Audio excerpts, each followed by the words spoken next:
मन मोटा मन पातला मन पानी कर जो, जैसी मन में उपजे ये मन वैसा ही थिर हो। इस मन के अंदर जो बात रुचती है, जो बात रुकती है, मन वैसा ही होता है प्रेमी सज्जनों। तो जब तक हम मन के अधीन है तब तक ये मन तो सत्य की तरफ चलने देता ही नहीं है। इसका तो सदा से स्वभाव ये है, इसके साथ तो थोड़ा लड़ना पड़ता है, थोड़ा झगड़ना पड़ता है। आप लोगों को एक उदाहरण बताऊं, जैसे माँ बच्चे को नहाती है तो बच्चा ठीक से नहीं नहाएगा, तो माँ उसको 2-4 थप्पड़ भी लगा देती है तो वो ठीक से नहा लेगा। ये मन की दशा तो ऐसे है, जब तक इसके 2-4 थप्पड़ नहीं लगेंगे तब तक ये भजन में नहीं लगेगा। और थप्पड़ कोई हाथ से थोड़ा लगाना, संतों महापुरुषों के जो शब्द हैं उन शब्दों के लपड़ लगाने हैं इसके। तो ये मन शुद्ध होकर के, पवित्र होकर के, जब भगवान नाम का इसे रस आता है, आनंद आता है, तो ये मन पुरानी बातों को छोड़ देता है। और फिर क्या होता है, जैसे जैसे सुख मिलता जाता है, जितना जितना सुख मिलता जा रहा है, तो ये मन जो है ये धीरे धीरे पुरानी बातों को छोड़ देगा, पुरानी आदतों को छोड़ देगा, और पुराने स्वभाव को छोड़ देगा, पुराने खान पान को छोड़ देगा, पुरानी सोसाइटी और गलत सत्संग को ये छोड़ देगा। कहते हैं मन के हारे हार, मन के जीते जीत। तो जब तक मन कच्चा होता है तो ये हार जाता है, हार जाता है। क्यों? इसकी शक्ति जो है वो कमज़ोर रहती है, भगवान की भक्ति की तरफ ये चलता नहीं है, क्योंकि इसकी शक्ति जो है वो कमज़ोर है। और जिसकी शक्ति कमज़ोर है वो कुछ कर नहीं पाता। तो सत्य एक ऐसी शक्ति है, उसमें ऊर्जा है, ऊर्जा, ताजगी। संतों महापुरुषों के शब्दों में एक ऊर्जा, एक ताकत है। और जब वह ताकत मिलती है तो वह ताकत काम करती है। तो संतों महापुरुषों के जैसे जैसे हम सत्संग सुनते हैं, उनके शब्द सुनते हैं, उनकी वाणी सुनते हैं, और उनकी बताई हुई शब्द साधना के अनुसार जैसे भजन करते हैं, तो मन की जो ताकत है वो बिल्कुल कमज़ोर होती जा रही है। और इधर दूसरी तरफ क्या होता है, मन की ऊर्जा बढ़ती जा रही है, तो ये भजन में लग जाता है। तो कहते हैं मन ही राजा बादशाह, मन है बड़ा वजीर, मन ही तो काटे बंधन को, और मन ही बंधे जंजीर। यही तो बंधन को काटता है और यही ही बंध जाता है। तो बंधता कब तक है? जब तक ये कच्चा होता है तब तक ये जंजीरों में, कर्मों की जंजीरों में ये बंध जाता है। और जब इसे ज्ञान होता है, अज्ञान दूर होता है, और जब ज्ञान की प्राप्ति होता है तो मन अपने आप सुधरता चल जाता है। तो आप लोगों को उदाहरण बताते हैं, जैसे घुड़सवार होता है, घुड़सवार। तो जब घोड़े को यानी वो चलना सिखाता है घुड़सवार, तो घोड़े को बार बार कहता है संभल संभल संभल, कहता है बच बच। तो जो घुड़सवार है वो घोड़े को कहता है बच, कहीं कोई खड्डा ना हो, कहीं कोई नहर ना हो, कहीं गिर ना जाए, तो वो थोड़ी थोड़ी देर में उसको बार बार संकेत करता रहता है बच बच बच। थोड़ा ध्यान देना इन बात पर। और जब घोड़ा पूरा माहिर हो जाता है चलने में, पूरा चतुर हो जाता है, पूरा माहिर हो जाता है, तो फिर कहने की जरूरत नहीं। फिर वो अपने मालिक को कहता है, अपने धनी को कहता है, संकेत करता है कि बच, तू बच, अब ध्यान रखना मेरा, मैं तेरे को कहता हूं तू ध्यान से रहना, तू बच। तो वो बचाने लग जाता है, तो वो माहिर हो जाता है। ऐसे ही मन जब ज्ञान पे चल जाता है तो ये अपने इस रास्ते को अच्छी तरह से तय कर सकता है।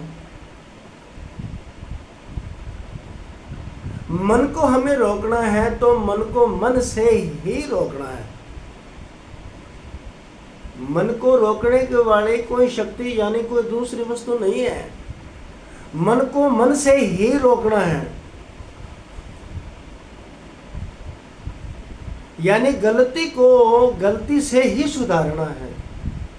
और बताओ कोई दूसरा कोई औजार है तो बताओ, और दूसरा कोई औजार नहीं है। गलती को गलती समझ के ही छोड़ना पड़ेगा, मन को मन से ही समझाना पड़ेगा।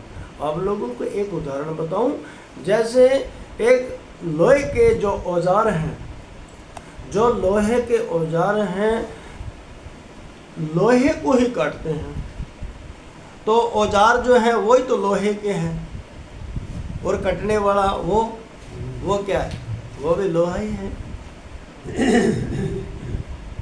तो ऐसे मन को मन से ही हमें समझाना है।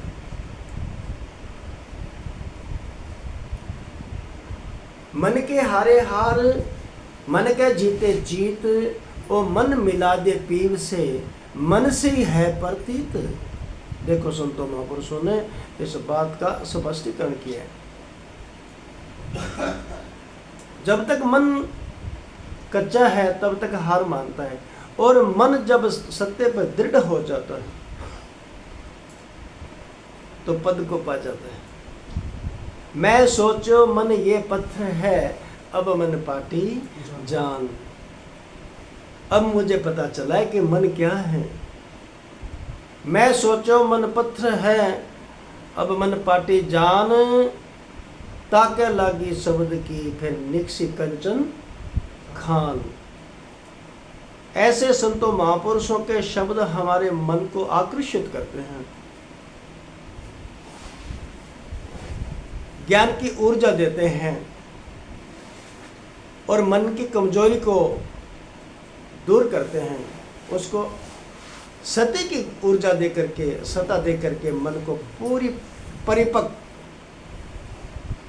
क्या बनाते हैं, हंस। ये मन पहले काग था, करता जीवा घात। अब सतगुरु की कृपा भई, हंस बन मोती खात। तो ये जब मन जब तक कच्चा रहता है तब तक अपने आत्मा को छोड़ता नहीं है। जब इसे गुरु महाराज जी का ज्ञान अपने हृदय में ढलता है तो ये मन भजन से, कीर्तन से, संतों की सत्संग से, गुरु महाराज जी की बताई हुई शब्द साधना के अनुसार अपनी अज्ञानता को, अविद्या को छोड़ करके और ज्ञान स्वरूप हो करके हंस बन जाता है। हंस गुरु मेहर करे तो कागा से हंस बना दे। ये सत्ता गुरु महाराज जी से आती है। तो ये मन पहले काग था, करता जीवा घात। अब सदगुरु की कृपा भई, हंस बन मोती खात।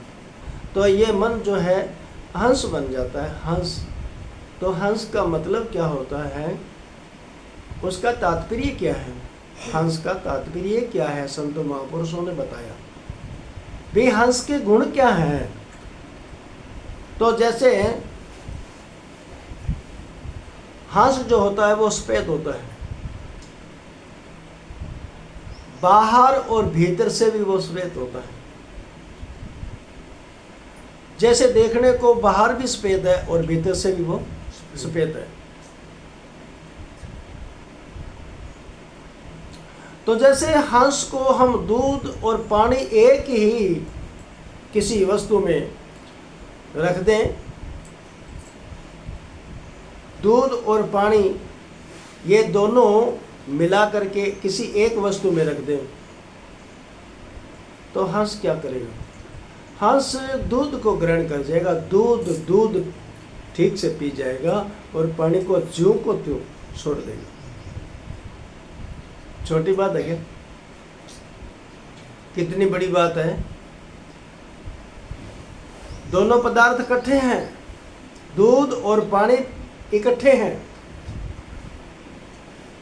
और किसी एक ही बर्तन में डाला हुआ ये दूध और पानी इकट्ठा। और हंस क्या करता है? दूध को ग्रहण कर जाएगा और पानी को ज्यों का त्यों छोड़ देगा। तो क्या कहते हैं संत महापुरुष, क्या कहते हैं स्वामी जी महाराज कबीर साहब, क्या कहते हैं? वह कहते हैं जो सत्य है वह दूध है, जो मिथ्या है वह पानी है।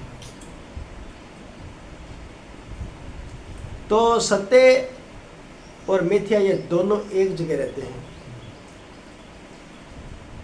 लेकिन जो हंस हैं, जिनको सतगुरुदेव मिल गए हैं, जिसकी हंस गति है, हंस वृत्ति है, हंस भाव है, जिसके हंस स्वभाव हैं, तो वो संसार में सत्य को ग्रहण करते हैं और मिथ्या को छोड़ देते हैं। बात दूध की और पानी की नहीं है, बात सत्य की असत्य की है। इतनी विलक्षणता संतों महापुरुषों के ज्ञान में है, उनके विवेक में है। अगर हम हमारे मन को समझा लें, मना लें ठीक से, तो कल्याण में कोई संशय नहीं है, मुक्ति में कोई संशय नहीं है। परमात्मा तत्व तो ये बात पहले भी कह चुके हैं संत महापुरुष कि भाई जर्रे जर्रे में विराजमान है, कण कण में है। तो इसमें बाधा क्या आती है? इसमें बाधा ये आती है, जैसे आप लोगों को एक उदाहरण बताऊं, जैसे एक बहुत बड़ा समुद्र है, समुद्र है और उस समुद्र में से एक घड़ा है और घड़े में पानी है। तो बताइए समुद्र वाले पानी में और घड़े वाले पानी में अंतर क्या है? भी कोई अंतर है? कोई अंतर नहीं है। वही तो पानी समुद्र में है, वही पानी घड़े में है। तो फिर दो कैसे हैं? हम उनको एक कहेंगे या दो कहेंगे? हम दो कहेंगे, क्योंकि घड़े वाला पानी जो है वो अलग दिखाई देता है और समुद्र वाला पानी जो है वो अलग दिखाई देता है। तो पानी अलग अलग करके हमें दो दिखाई देता है। किस वजह से, किस कारण से दो दिखाई देता है? घड़े के कारण से। घड़े के कारण से हमें एक तो घड़े वाला पानी है और दूसरा पानी समुद्र में है। तो अब देखिए भी, अगर किसी कारण से, किसी वजह से